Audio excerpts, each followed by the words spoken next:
So I was born in Singapore on 24th October 1948. So I guess I've lived in Singapore almost 70 years now. When I grew up, Singapore was still a poor developing country.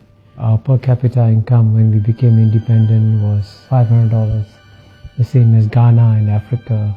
Either you can say the misfortune or the good fortune of being born in a very poor family in a poor Singapore. So when I was 6 years old, when I went to school for the first day, we were weighed at school. They wanted to see how heavy we were, and I was declared undernourished. So I was put in a special feeding program when I went to school, and the principal had a big pail of milk, and all the children who were underweight were asked to take one scoop of milk from the pail of milk. And our house in Singapore had no flush toilet. There was crime and riots, gangster fights in my neighborhood. So in a sense, I grew up in what you call a typical third world environment. And it's quite remarkable that in my lifetime, Singapore has gone from being a third world country to a first world country, and I have lived through this remarkable transformation.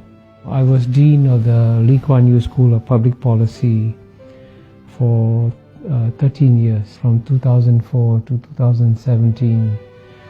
And I would give every student who came to the Lee Kuan Yew School the same lecture. I said, I'm going to share with you the secret of Singapore's success free of charge.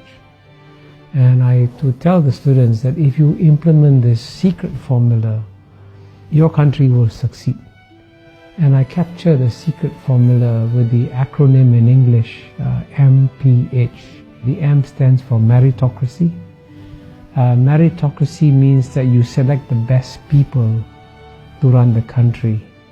And what brings many countries down, especially in the third world, is that when it comes to selecting the finance minister or the economics minister, they will give their jobs to their brothers, their cousins, their uncles, their relatives, and not to the best people. And Singapore did the exact opposite. In Singapore, the jobs were given to the best people. And in the case of the Prime Minister, Mr. Lee Kuan Yew, Mr. Lee Hsien Loong, when he went to study in Cambridge University, he was the top student in the class, if not in the university. In fact, his professors were so impressed, they said, you should become a mathematician because you'll become a world-class mathematician. Then he went to study in another great university, the Harvard Kennedy School. And in that university, he's one of the few students to get an article published in a Tier 1 economics journal. Very few students get articles published in a Tier 1 economics journal. So he's incredibly brilliant. And so if the best man of the job is Mr. Lee Kuan Yew's son, then he should be selected. Not on the basis of the fact that he's a relative, but on the basis that he's the best person for the job. So meritocracy is the first pillar of Singapore's secret formula. The second pillar is P, and P stands for pragmatism. Pragmatism is an English word, and it's an English concept.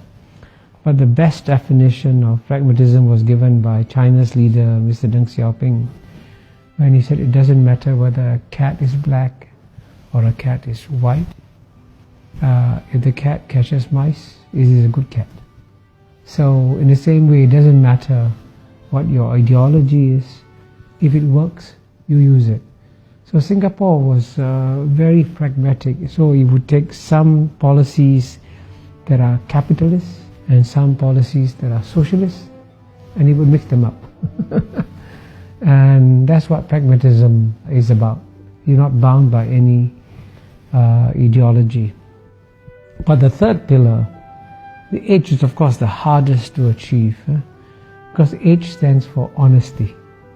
And indeed, what has brought most third world countries down and what has led to their failures in development has been corruption.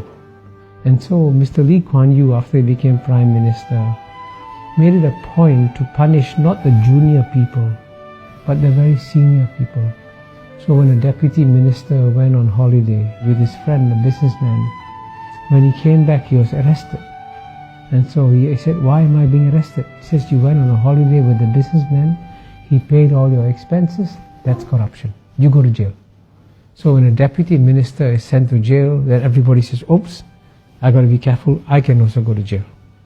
So that honesty factor is one critical reason why Singapore has been exceptionally successful. So it's a combination of meritocracy, pragmatism and honesty, then that's the formula for Singapore's success.